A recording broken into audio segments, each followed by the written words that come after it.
Bonjour à tous. Donc je vais vous présenter un peu des travaux sur l'intelligence artificielle explicable pour le cancer du sein, qui s'appuie sur du raisonnement à partir de cas visuels.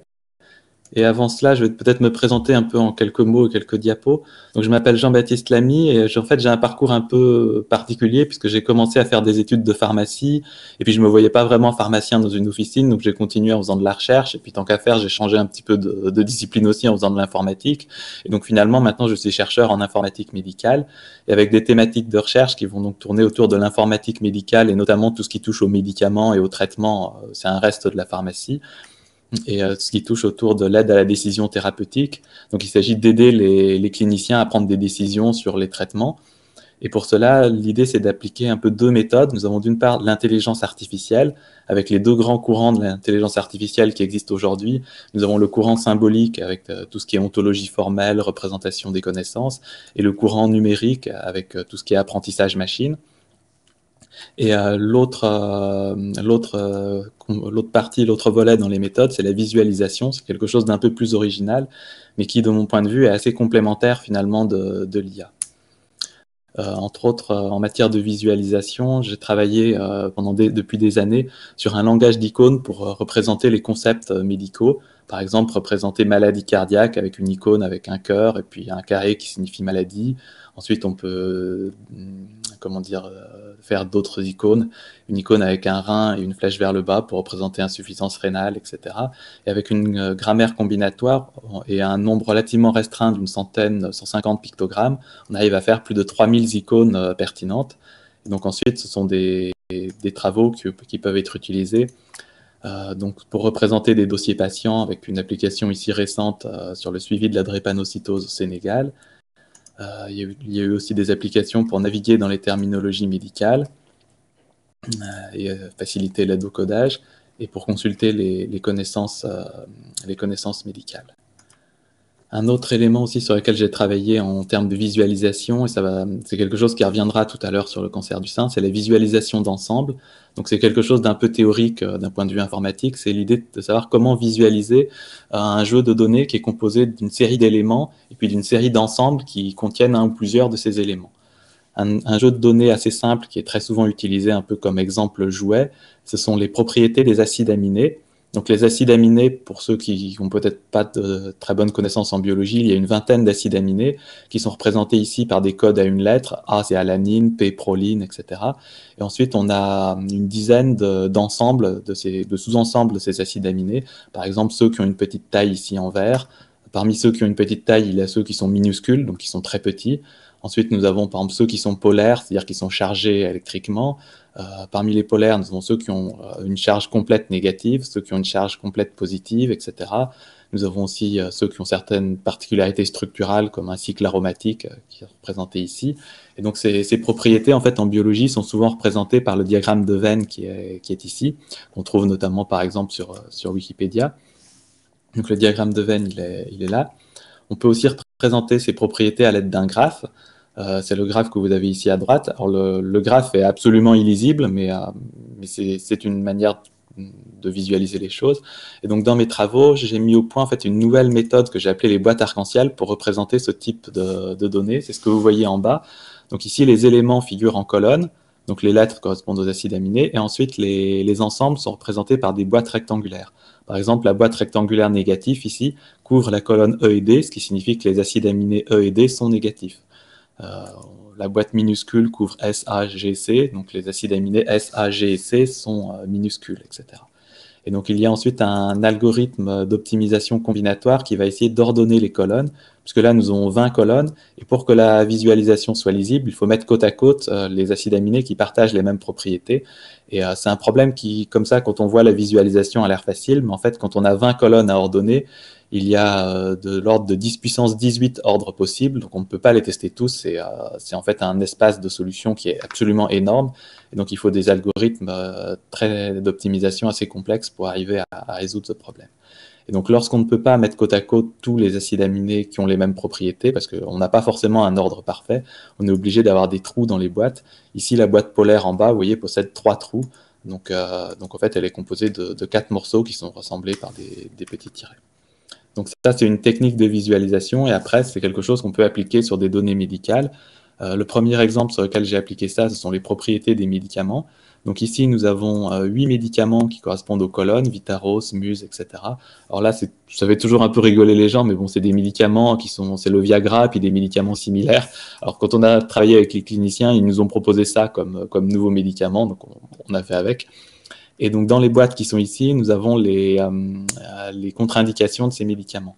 Donc, par exemple, celles qui sont ici, syncope, hypotension orthostatique, sont spécifiques du médicament Vitaros. Donc, seul ce médicament-là a ces contre-indications. Balanite, urétrite masculine, c'est partagé par Vitaros et Muse, etc. Et donc, ce qui est intéressant dans cette visualisation, c'est que d'une part, on peut avoir les propriétés des 8 médicaments sur une seule page, un seul écran. Et on peut voir aussi, on voit se dégager un peu deux classes de médicaments. Nous avons les 4 de gauche et les 4 de droite qui partagent un socle de contre-indication assez important. Donc justement, je vais aborder le sujet du jour qui est l'IA explicable pour le cancer du sein. Donc en introduction, le cancer du sein est l'un des plus fréquents chez la femme et le traitement de ce cancer du sein est très complexe. Donc c'est un traitement qui fonctionne assez bien puisqu'on arrive à guérir le cancer du sein aujourd'hui. Le traitement est très complexe. D'une part, il y a 4 grandes classes de traitement, donc la chimiothérapie, la chirurgie, la radiothérapie et l'hormonothérapie. Et ensuite, il y a des associations possibles entre ces classes, soit simultanément, l'un après l'autre, chirurgie d'abord, chimio ensuite, ou l'inverse. Et ensuite, au sein de chaque classe, il y a de nombreux protocoles, différents types de chirurgie où on enlève plus ou moins, différents protocoles de chimiothérapie où on associe 2, 3 médicaments avec des dosages différents, parfois de manière séquentielle, parfois simultanément. Donc c'est quelque chose d'assez complexe de choisir le traitement pour un ou une patiente. Et en pratique, la décision se prend lors de réunions de concertation pluridisciplinaires, c'est-à-dire que ce n'est pas un médecin qui va prendre la décision, c'est plutôt un groupe de médecins et de cliniciens avec des profils différents, par exemple un anatomopathologiste, un oncologiste, etc. Et donc, comme ça fait un grand groupe de personnes, évidemment, leur temps est restreint et donc la décision est en général prise en 3 minutes par patient. Donc, c'est quelque chose qui doit aller très vite. Et l'intelligence artificielle, que j'abrège en IA, est quelque chose qui peut aider donc, au diagnostic du cancer du sein, notamment avec tout ce qui porte sur l'analyse d'images. Et lorsqu'on fait de l'analyse d'images, finalement, expliquer la décision du système est assez facile aux médecins, puisque les systèmes d'IA peuvent indiquer les anomalies trouvées, par exemple, sur des images.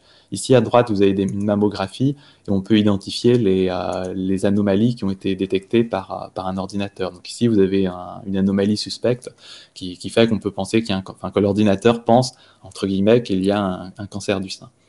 Par contre, lorsqu'on s'intéresse à la thérapie, le problème est plus complexe puisqu'il est difficile d'expliquer le raisonnement de l'IA. Si on a une intelligence artificielle qui dit aux cliniciens que le bon traitement est par exemple une chimiothérapie avec tel protocole, comment on explique aux cliniciens que c'est ce bon traitement et pourquoi on recommande celui-là et pas plutôt un autre? Et pour abonder dans le sens de l'intelligence artificielle et suivre les recommandations, les cliniciens ont besoin de comprendre en fait le pourquoi. S'ils ne comprennent pas pourquoi on leur recommande quelque chose, ils vont pas forcément avoir envie de suivre les recommandations d'un système automatique. Et donc ça nous amène à un champ de recherche qui est très à la mode en ce moment, qui est l'IA explicable. En anglais, ça s'appelle Explainable Artificial Intelligence, et c'est abrégé XAI, XAI ou XI en prononcé en anglais. Donc ces travaux que je vais vous présenter ont été réalisés dans le cadre du projet Désiré. Donc c'est un projet européen H2020 qui s'est terminé l'année dernière avec 11 partenaires, donc qui sont des pays européens plus un partenaire américain également. Et donc l'objectif était d'aider à la décision thérapeutique dans le cancer du sein, et pour cela d'associer plusieurs méthodes. Donc il y avait en gros 4 paquets de méthodes. Donc la première méthode, c'était une aide à la gestion des données patients, des images, des données génétiques aussi. Ensuite, une implémentation des guides de bonne pratique. Donc les guides de bonne pratique, ce sont des guides qui donnent des recommandations. Par exemple, j'ai tel type de patient avec une tumeur de telle taille, etc. On recommandera tel protocole. Donc là, il s'agit d'automatiser un peu l'application de ces guides. Une troisième méthode consistait à faire de l'apprentissage de règles de prescription sur des bases de prescription. Et une quatrième méthode portait sur le raisonnement à partir de cas. Et donc c'est sur celle-là que j'ai travaillé, c'est celle-ci que je vais vous présenter. Et donc en introduction, le raisonnement à partir de cas, donc c'est une forme de raisonnement analogique. Donc raisonnement, ce qu'on appelle analogie, c'est la règle de base en analogie, c'est A est à B, ce que C est à D. C'est-à-dire quand vous avez quelque chose de connu et vous essayez de l'appliquer par ressemblance, analogie c'est ressemblance, à quelque chose qui n'est pas connu. Donc l'exemple type en médecine, c'est par exemple ce patient a une tumeur qui ressemble à celle de tel autre patient, donc je vais lui prescrire un traitement qui sera le même. Et donc une forme très connue, un exemple très connu de ce type de traitement, c'est ce qu'on appelle les cas plus proches voisins, ou cas nearest neighbor ou KNN en anglais. Donc c'est un algorithme qui consiste à rechercher les cas voisins les plus proches. K, c'est une constante qu'on choisit, par exemple 3. On va prendre les 3 patients les plus proches, on va regarder quel traitement ils ont, et on va faire une moyenne à partir de ça et recommander ce traitement pour un nouveau patient. Donc dans un raisonnement à partir de cas, nous avons 3 étapes. La première étape consiste, quand on a un nouveau cas ici, à retrouver les anciens cas dans une base de cas. Donc les anciens cas, c'est des cas pour lesquels on a les données du patient et on a aussi la solution. Donc un cas, ça correspond à un patient dans un contexte médical, et une solution, ça va être un traitement ici. Ça pourrait être un diagnostic si on s'intéressait au diagnostic. Donc on recherche les anciens cas avec leurs solutions. Ensuite, on a une phase qui consiste à adapter les solutions des cas aux nouveaux cas. Donc là, par exemple, on a trouvé 2 solutions rouges et une solution verte dans les anciens cas. Donc on va retenir la solution rouge. Et donc ça, c'est la phase d'adaptation. Et ensuite, on a une phase qu'on appelle retenir, ou d'apprentissage, qui consiste à ajouter le nouveau cas dans la base de cas avec la solution, qui est alors soit la solution qu'on a trouvée, soit celle qui a été prescrite par les cliniciens, qui n'ont peut-être pas prescrit celle qui était recommandée par le système s'ils n'étaient pas d'accord. Donc le raisonnement à partir de cas, ça s'abrège RAPC en français, ou CBR pour Case-Based Reasoning en anglais. Ça rentre dans ce qu'on appelle l'intelligence artificielle numérique, mais par contre, ça n'est pas exactement du machine learning ou de l'apprentissage machine, puisqu'on n'a pas vraiment d'apprentissage d'un modèle. Le modèle ici, c'est juste la base de cas passés. Et c'est une approche qui est très intéressante lorsque l'on veut produire des explications, puisque les anciens cas peuvent servir d'explication. On peut dire qu'on recommande tel traitement, puisque chez tel et tel patient similaire, on avait prescrit ce même traitement. Et ça, c'est en particulier intéressant en médecine, puisque c'est un mode de raisonnement qui est assez familier pour les cliniciens.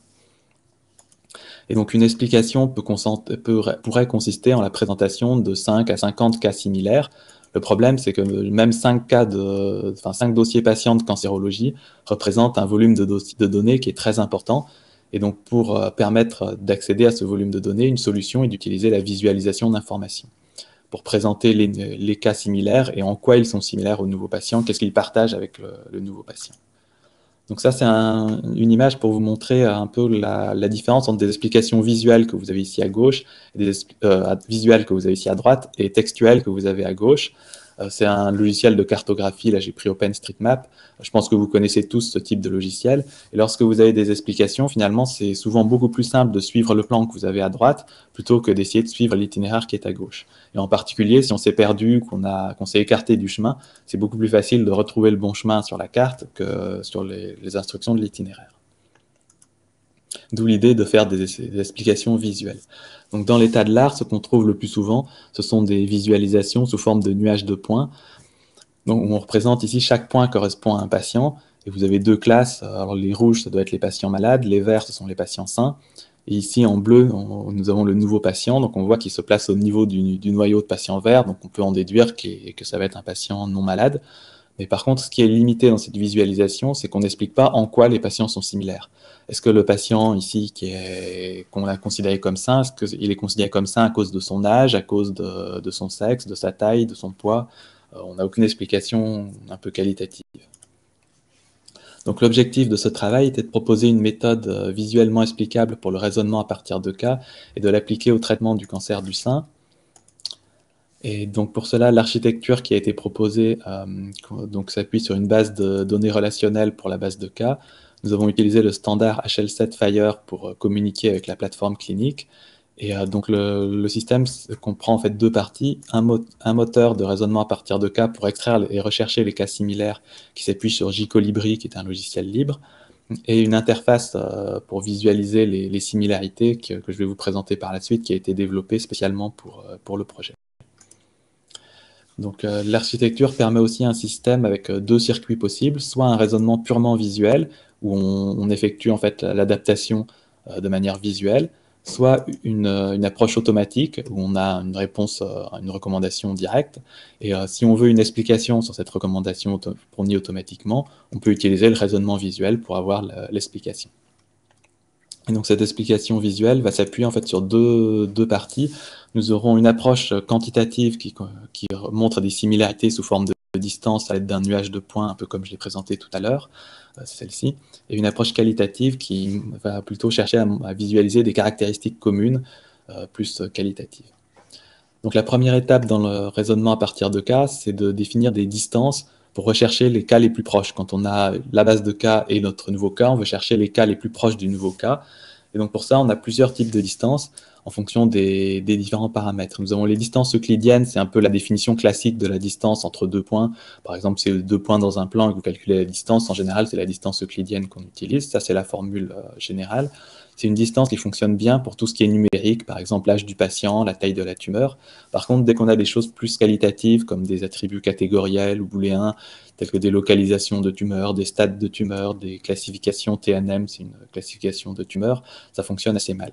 Et dans ce cas-là, donc, on a proposé une distance sémantique donc, qui fonctionne à partir d'une ontologie. Donc, nous avons une ontologie formelle qui va définir les différentes catégories de valeurs possibles. Et à partir de ces catégories, on peut calculer une distance. Donc, je vais prendre un exemple ici. Nous avons dans une ontologie, nous avons carcinome. Après, carcinome se divise en deux sous-classes, carcinome non invasif et carcinome invasif. Et les carcinomes invasifs ont une sous-catégorie qui est le carcinome canalaire invasif. Et donc, si on veut calculer la distance, par exemple, entre deux valeurs d'attributs T1 et T2, où T1 est un carcinome canalaire invasif et T2 est un carcinome non invasif, on applique la formule qui est ici. Alors, super, c'est le nombre de superclasses auquel appartient un élément. Donc, par exemple, ici, T1, il appartient à la superclasse carcinome canalaire invasif et carcinome tout court. Et T2, carcinome non invasif et carcinome tout court. Et donc, lorsqu'on applique cette formule, on obtient une distance de 0,59. Donc, ça veut dire que la distance entre ces deux valeurs d'attributs est de 0,59. Et ensuite, comme on a souvent plusieurs attributs pour définir un patient, on va faire la somme ou la moyenne de ces distances. Donc, pour implémenter ce système avec l'ontologie, donc nous l'avons implémenté en Python avec un module qui s'appelle Already2, qui est un module que j'ai programmé en fait par le passé lors d'un projet sur les médicaments, qui permet de faire de la programmation orientée ontologie en Python et donc d'accéder en fait aux ontologies comme si c'était des modules Python. Et si c'est quelque chose qui vous intéresse, j'ai publié l'année dernière un livre sur ce module qui s'appelle Python les ontologies. Donc ensuite, quand on utilise JColibri avec ces distances, donc JColibri va partir en fait d'un tableau de données qui est celui-ci en haut, où nous avons, ici j'ai mis en colonne les patients, donc query c'est le nouveau patient, et similar 1, 2, 3, etc. ce sont les patients similaires, et dim 1, 2, 3, 4, 5, 6, etc. ce sont les dimensions ou les attributs, donc ça peut être l'âge, la taille de la tumeur, ainsi de suite. Donc là on a un tableau où on a les caractéristiques de chaque patient. Et donc JColibri va nous trouver les cas similaires les plus proches, et il va nous donner ce qu'on appelle la matrice de distance. Donc c'est une matrice où on a les cas retenus en ligne et en colonne, et à l'intersection, on va trouver la distance entre les deux cas. Donc par exemple ici, la distance entre le nouveau patient et le premier cas similaire est de 2,0, et entre le nouveau patient et le deuxième cas similaire, elle est de 2,1, donc le deuxième cas similaire est un peu plus éloigné du patient. Alors, c'est des matrices où on représente souvent que la moitié de la matrice. Ici, on laisse vide, puisqu'en fait, ce sont des matrices symétriques par rapport à la diagonale. Donc, à partir de cette matrice, on va tracer un nuage de points. Et donc, le nuage de points sera en fait une projection en deux dimensions de la matrice des distances. Donc, pour cela, on va utiliser des algorithmes de réduction de dimensions. Donc, sur le nuage de points, un point, ici, les points que vous avez ici correspondent à un patient. On va utiliser donc des couleurs pour représenter les classes. Donc le nouveau patient sera représenté en blanc de manière arbitraire. Ensuite, les couleurs correspondront à des classes. Donc là, ce sont des classes de traitement. Par exemple, en rouge, nous avons chimiothérapie, chirurgie en rouge, pardon. En bleu, nous avons radiothérapie, etc. En jaune, c'est hormonothérapie. En vert, chimiothérapie. Et nous avons ajouté par derrière une cible, ce sont les cercles concentriques en gris, afin de faciliter un peu l'évaluation des distances. Donc ensuite, il faut trouver une méthode pour tracer les nuages de points. Donc il existe trois grandes méthodes pour faire ça. Nous avons l'analyse en composantes principales, PCA en anglais, qui est la méthode la plus ancienne. Ensuite, nous avons historiquement le MDS, Multidimensional Scaling, et plus récemment le TSNE, qui est une méthode plus récente. Alors, ce sont des méthodes qui font un peu le même travail de réduction de dimensions. Et donc, comme on réduit les dimensions, il y a une perte d'informations. C'est-à-dire que comme on a une matrice à n dimensions au début et qu'on termine un nuage de points à 2 dimensions, on perd des dimensions et donc on perd de l'information. Mais ici, si on réfléchit un peu à notre problème, on a deux types de distances. Nous avons les distances de type A, qui sont ici entre le nouveau patient et un autre patient similaire. Et nous avons les distances de type I, ou ces deux-là. Et en fait, pour prendre la décision concernant le nouveau patient, les distances de type A sont les plus importantes. Finalement, que ce patient-là soit proche de celui-là ou de celui-là, ça m'intéresse moins que de savoir s'il est proche du nouveau patient ou pas. Donc pour mieux prendre en compte ces distances, j'ai proposé une méthode de MDS en coordonnées polaires qui a l'avantage de préserver intégralement les distances de type A en termes de perte d'information, et par contre ça se fait au détriment des distances de type B. Donc en fait la perte d'information dont je vous parlais tout à l'heure se situe uniquement sur les distances de type B entre les patients similaires. Et donc pour cette méthode, donc, on va prendre comme origine le nouveau patient qui est placé ici au centre. Et ensuite, chaque patient similaire va être défini par ses coordonnées polaires. Donc les coordonnées polaires, nous avons L, θ. L, c'est la distance entre le point et l'origine, donc qui est le nouveau patient. Et θ, c'est l'angle par rapport à une origine arbitraire. Donc ici, L, nous l'avons déjà dans la matrice des distances, donc en fait, on n'a pas besoin de le trouver. Et donc θ, il faut trouver les valeurs de θ pour chaque patient similaire. Et on peut les trouver en résolvant un problème d'optimisation, c'est-à-dire qu'il faut trouver l'ensemble des valeurs θ qui va minimiser la fonction de stress qui est ici. Et donc cette fonction de stress va prendre en fait en compte la vraie distance entre les patients qu'on trouve dans la matrice des distances et la distance dans le nuage de points une fois projeté. Donc il faut que la différence entre ces deux distances soit le plus faible possible. Donc souvent on prend en fait le carré des distances et on fait la somme pour tous les patients similaires. Donc pour trouver ces valeurs, il faut résoudre donc ce problème d'optimisation. Donc pour cela, il existe un grand nombre d'algorithmes d'optimisation.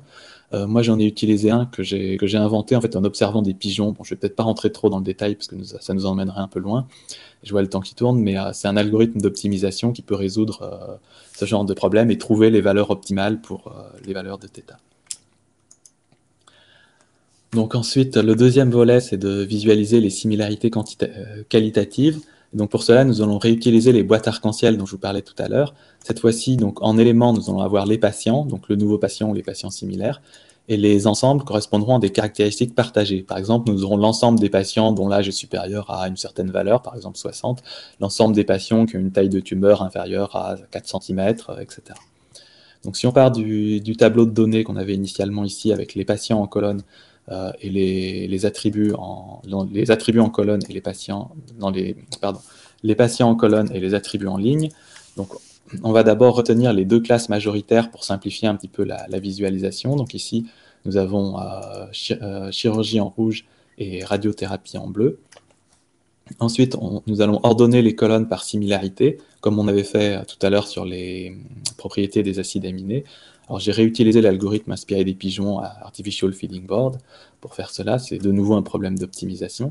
Ensuite, nous allons discrétiser les valeurs numériques avec une technique qui est le Minimum Description Length Principle, MDLP. Donc par exemple, au lieu d'avoir des âges 50, 60, 59, 39, etc., on va se retrouver avec des classes d'âge qui seront optimales pour répartir les patients. Et ensuite, donc on va créer des boîtes lorsque les valeurs sont identiques. Par exemple, si ici nous avons deux colonnes qui partagent la même valeur, donc on va faire une boîte unique. Et ensuite, on va retenir uniquement les boîtes qui ont la plus haute information mutuelle. MI, Mutual Information en anglais, c'est une sorte de critère statistique, mais qui vient plutôt du monde de la théorie de l'information, de l'intelligence artificielle, qui indique la pertinence finalement d'un critère par rapport à la séparation entre deux classes ici. Donc ici, c'est la classe rouge et la classe bleue. Donc voici l'interface à laquelle nous avons abouti. Donc à gauche, nous avons un nuage de points qui représente donc l'approche quantitative, et à droite, nous avons des boîtes arc-en-ciel qui sont l'approche qualitative et qui vont présenter des couples en fait attributs-valeurs qui sont partagés par souvent le nouveau cas qu'on appelle requête ou query en anglais et les cas similaires. Donc par exemple ici, nous voyons que le cas requête, le nouveau patient, partage donc une certaine valeur pour l'attribut 3, une certaine valeur pour l'attribut 4. Et donc les boîtes sont ensuite colorées en fonction des colonnes auxquelles elles appartiennent. Donc ici, ces deux boîtes sont uniquement sur des patients de la classe bleue, donc elles sont en bleu. Celle-ci contient uniquement un patient de la classe rouge, donc elle est en rouge. Et celle-ci contient un patient bleu et un patient rouge. Donc du coup, on a un mélange de bleu et de rouge et ça nous donne du violet. Donc ici, en fait, les colonnes correspondent aux cas, donc les cas similaires ou le nouveau cas en blanc. Les boîtes correspondent donc au couple attribut-valeur. Ensuite, la largeur des colonnes va correspondre à la similarité des cas. Donc, plus la colonne est large, en fait, par exemple, ce cas est plus large que celui-ci, ça veut dire que le cas est plus similaire au nouveau patient, donc on lui donne une importance plus grande en élargissant sa colonne. Les hauteurs des boîtes vont correspondre à l'information mutuelle dont je vous parlais tout à l'heure, et la position horizontale des boîtes correspond au cas qui possède ce couple. Ensuite, les couleurs, donc comme je vous expliquais, sont les moyennes pondérées des couleurs des colonnes si la boîte inclut le cas requête. Et pour les boîtes qui n'incluent pas le cas requête comme celle-ci, on les met en gris. Donc ça veut dire que c'est plutôt un argument finalement c'est un attribut qu'aurait dû avoir le cas requête pour être classé par exemple dans la classe rouge, mais qu'il n'a pas. Donc ça ne rentre pas vers la classe rouge. Et donc l'intérêt de cette interface, en fait, est de traduire la question médicale à quelle classe appartient la requête ou quel traitement pour ce patient en une question visuelle, quelle est la couleur dominante. Donc ici, par exemple, si je prends cette interface, on voit que la couleur bleue domine sur la couleur rouge, donc on rangera le patient dans la classe bleue ou on recommandera le traitement de la classe bleue. Ici, par la suite, ce sera la radiothérapie. Et donc les boîtes qui sont ici peuvent correspondre à des arguments. Et donc ici, nous avons des arguments qualitatifs avec la couleur indique vers quelle décision oriente l'argument, et la largeur va indiquer le nombre de cas et leur similarité qui viennent étayer l'argument, et la hauteur indique l'importance un peu statistique de l'argument. Donc maintenant, ça je vais passer un peu vite. Ça, c'est la traduction algorithmique de la notion de couleur majoritaire, c'est-à-dire que c'est un raisonnement qu'on peut faire visuellement, mais on peut l'automatiser de manière algorithmique. Je ne vais pas rentrer dans les détails de cet algorithme, mais c'est juste pour vous montrer qu'on peut automatiser aussi cet aspect visuel. Donc ce n'est pas uniquement un algorithme visuel. Alors ensuite, c'est une méthode qu'on a testée d'abord sur 3 jeux de données publics, alors qui sont plutôt des jeux de données diagnostiques, et ensuite sur des données réelles de traitement du cancer du sein.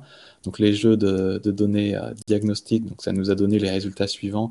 Ce sont des jeux qui sont assez connus, sur lesquels on peut comparer les performances de l'algorithme à d'autres algorithmes, comme le KNN dont je vous parlais tout à l'heure en introduction, et donc on arrive à des performances qui sont similaires.